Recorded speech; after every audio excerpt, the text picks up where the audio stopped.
सिद्धि की शादी के बाद वो ससुराल चली जाती है। पीछे रह जाती है भाभी रानी। सिद्धि के ससुराल जाते ही भाभी कहती है, अरे वाह जी वाह, सारे कपड़े मेरे। हाय रे पैंट, अरे वाह वाह, मजा आ जाएगा। अरे ये सिद्धि की अलमारी के सामने खड़े होकर क्या बड़बड़ा रही है? जाकर देख मेहमानों को विदाई की मिठाई मिली कि नहीं।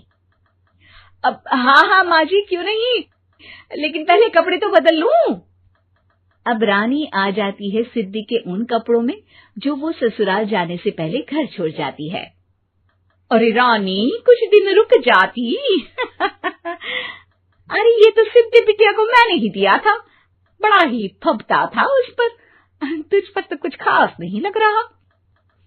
अब वो ना मेरे सारे कपड़े गीले थे तो सोचा पहन लूं। वैसे भी सिद्धि को कौन सा दिन पुराने आउटडेटेड कपड़ों को पहनना है। वैसे भी ये सूट तो मैंने तभी पहना था, वैसे खास है भी नहीं ये। हाँ ठीक है, लेकिन ना मेरी सिद्धि पर तो जमता था। सारे मेहमान चले जाते हैं और सिद्धि ससुराल से मायके पहली बार आती है। अपना घर, अपना कमरा, अपनी अलमारी। ये बोलकर जैसे ही सिद्धि अलमारी खोलती है तो सामने उसके कपड़ों की जगह कुछ और ही रखा होता है। माँ, जरा कमरे में तो आना। सास और रानी वहां पहुंच जाते हैं। रानी ने पहनी होती है सिद्धि की जींस और टी शर्ट। अरे भाभी, ये क्या? ये तो मेरी बड़ी ही महंगी टी शर्ट है, इसे आपने घर में क्यों पहनी है? अरे बहुत मिलती है दीदी ये चौक की मार्केट में, 150 में। ओ भाभी प्लीज, ये एरोपोस्टल है, 2000 की एक टी शर्ट। ओहो, 2000 में तो दीदी 4 साड़ी आ जाए। अब क्या बोलूं? भाभी, ये मेरी अलमारी में छोटू के कपड़े, तो मेरे कपड़े कहाँ हैं? मेरी अलमारी में? अब दीदी आपको कौन से पुराने कपड़े पहनने थे? माना भाभी, लेकिन मैं जब घर आती तो यही सब पहनती ना। अरे तुम तो बड़ी कंजूस हो दीदी। खैर, वक्त आता है जब सिद्धि ससुराल के लिए रवाना हो रही होती है। अरे रानी, अंदर से सिद्धि का गिफ्ट ले आ, लड़की पहली बार ससुराल से मायके आई है। रानी अंदर जाती है और एक सिंपल सी साड़ी लेकर बाहर आ जाती है। ये लीजिए माँ जी। सास बेटी को गिफ्ट देकर ससुराल भेजती है। अगले दिन रानी एक सुंदर सी साड़ी पहनकर सामने आती है।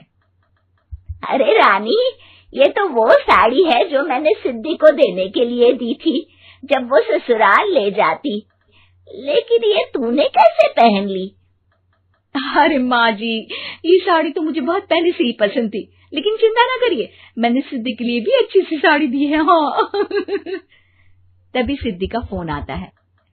क्या माँ, कुछ अच्छा तो दिया होता ससुराल ले जाने के लिए। अरे पहले दिखा दिया होता। ये चमकते हुए पैकेट में नौकरानी वाली साड़ी मत दिया करो माँ। अरे बेटे, वो तेरी भाभी ने ना गलती से उससे पैकेट बदल गया। हाँ, मैं कल ही तेरे भाई के हाथ से तेरा वाला पैकेट भेज दूंगी। अरे रहने दो माँ, आई एम श्योर भाभी ने अभी वही साड़ी पहनी होगी जो तुमने मेरे लिए रखी थी। तुम तो समझ नहीं पाई उनको। खैर छोड़ो, मैं ज्यादा बोलती अच्छी नहीं लगती, रहने दो, आपको उन्हीं के साथ रहना है, फिर बात करेंगे। सास को रानी पर गुस्सा आ जाता है। वो उसके कमरे में जाती है जहाँ वो शादी का एल्बम देख रही होती है। रानी, मार्केट जाकर एक ऐसी ही साड़ी लेकर आ, कल प्रतीक जाकर सिद्धि के घर दे आएगा। अरे क्यों माँ जी, कितनी साड़ी देनी है दीदी को? यहाँ कोई सेल लगी है क्या? अरे चुप कर, मेरे बेटी के हिस्से की साड़ी खुद पहन ली, अब ज्यादा ज्ञान बांट रही है। एक दिन सिद्धि का फोन आता है। माँ, मेरी सास ने आप सबको खाने पर बुलाया है। सारे लोग सिद्धि के ससुराल पहुँचते हैं। खाना खाकर वो लोग निकल रहे होते हैं कि सिद्धि की सास सभी को गिफ्ट देती है। अरे बहन जी, बेटी के घर का खाना खा लिया, यही बहुत है जो आप ऊपर से गिफ्ट भी दे रही है। अरे बहन जी, आप भी कहाँ इन बातों पर विश्वास कर रही हैं। सास सभी को गिफ्ट देती है, लेकिन रानी को जो साड़ी देती है वो अजीब सी हरे रंग की लाल रंग की बड़ी छाप वाली होती है। अरे छी, ये कौन पहनेगा? सासू माँ को तो जरी वाली इतनी सुंदर, और मेरे लिए ये नौकरानी वाली। अरे भाभी, दरअसल मैं जब भी घर आती थी आप वापसी में ऐसी ही साड़ी देती थी ना, तो माँ ने सोचा कि आपको आपकी पसंद की ही साड़ी क्यों ना दी जाए। बेचारी रानी, बोलती भी तो क्या। सिद्धि और सास रानी का चेहरा देखकर हंसने लगती है, तो रानी समझ जा। घर जमाई। विकी को हमेशा किस्मत ने उसकी मेहनत से ज्यादा दिया। पैदा हुआ एक बड़े घर में, मुंह में चांदी की चम्मच लेकर, और शादी भी की एक उससे भी बड़े घर में, सोने की चम्मच मुंह में लेकर। उसे मेहनत करने का शौक नहीं था। एक शौक था, वो भी घटिया शायरी करने का। उसकी हर बात शायराना ही होती थी। जैसे कि एक दिन, दूर से देखा तो चांद पे दाग था, दूर से देखा तो चांद पे दाग था, पास से देखा साबुन का छाग था। ठोको ताली। अरे ऐसी शायरी करोगे तो ताली तो पता नहीं कोई तुमको ही ठोक देगा। शायरी वो बिल्ली है जो किसी का भी रास्ता रोक दे, और क्या मैं किल हूँ जो कोई मुझे ठोक दे। मुझे तो आपसे बात ही नहीं करनी। मैं निकला था गाड़ी लेके, लेकिन दौड़ के जा रहा हूँ। मेरी शायरी कोई नहीं सुनता, मैं घर छोड़ के जा रहा हूँ। धीरे बोलिए जी, मम्मी पापा को पता चल जाएगा तो तुमको सच में तुम्हारे मायके भेज देंगे। सस्ते साबुन से मेरी कॉलर चमकी नहीं, सच में चला जाऊंगा, मेरी बात कोई धमकी नहीं। अगर शायरी ही सुनानी है तो सुनाओ, लेकिन कोई काम धंधा भी तो करो। मेरे पिताजी के पास बहुत पैसा है, तो घर जमाई बन के खा रहे हो, और कल जा रहे हो ना अपने मायके, तो आज ही चले जाओ मेरी बला से। हमें तो अपनों ने लूटा, गैरों में कहाँ दम था हमें। अरे चुप हो जाओ, तुमको मिर्जा गालिब की कसम। अरे जाना है तो जाओ, लेकिन पहले मेरे मम्मी पापा से मिलकर जाओ, वरना वो क्या सोचेंगे। लेकिन विकी अकेले ही अपनी कार लेकर अपने मायके यानी कि अपने खुद के घर पहुंच जाता है।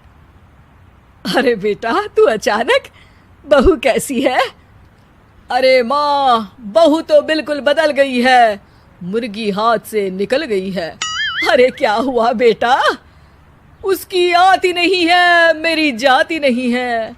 मैं करता हूँ शायरी, उसे भाती नहीं है। मेरे पास उसका फोन आया था बेटा, सही कह रही है वो। तुमको काम करना चाहिए, तभी तो इज्जत मिलेगी। घर जमाई बनके सास ससुर के पैसों पर कब तक ऐश उड़ाते रहोगे? मेरी जिंदगी में हर तरफ से उंगली हो रही है, फोन पर मेरी चुगली हो रही है। अरे चुगली नहीं कर रही थी बहू, वो तेरा भला चाहती है बेटा। सूखे हुए कपड़े को भी गीला कह रहे हैं लोग, चुगली करने को मेरा भला कह रहे हैं लोग। ठोको ताली। ये सुन के माँ अपने हाथ से अपना सर पीट लेती है। अरे माँ, ताली की जगह माथा क्यों ठोक रही हो?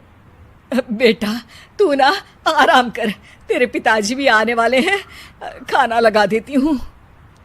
विकी अपने घर भी दिन भर टीवी देखता है, तरह तरह का खाना खाता है, दोपहर तक सोता है, चाय पीता है, वीडियो गेम खेलता है, बस काम करने नहीं जाता।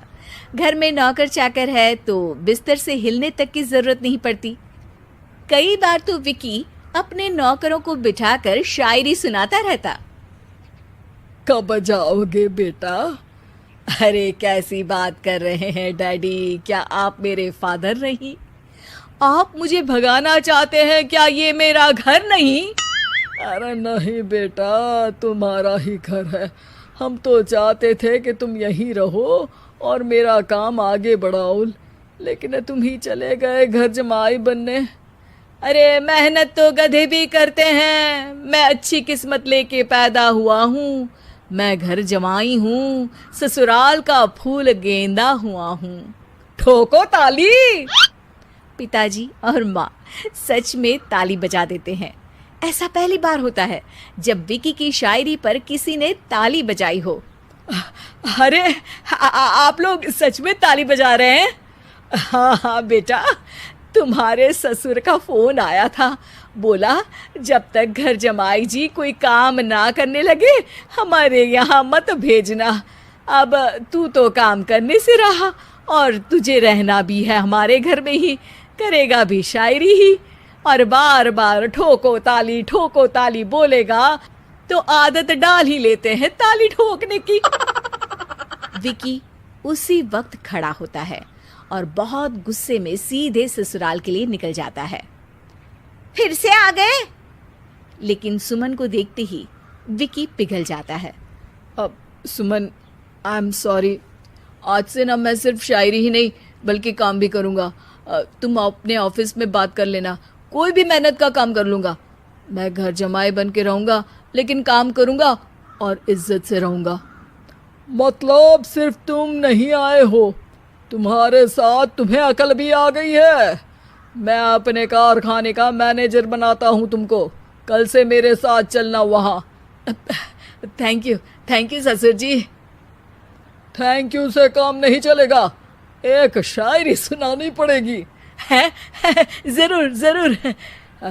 ससुर के पास पैसा होते भी मेहनत जिसको भाई है, वही सच्चा दामाद है, वही अच्छा घर जमाई है। ठोको ताली। सब विकी की शायरी पर ताली ठोक देते हैं। शिक्षा: जब किस्मत आपको बहुत सारा दे दे तो उसकी कद्र करनी चाहिए और मेहनत करना कभी नहीं भूलना चाहिए।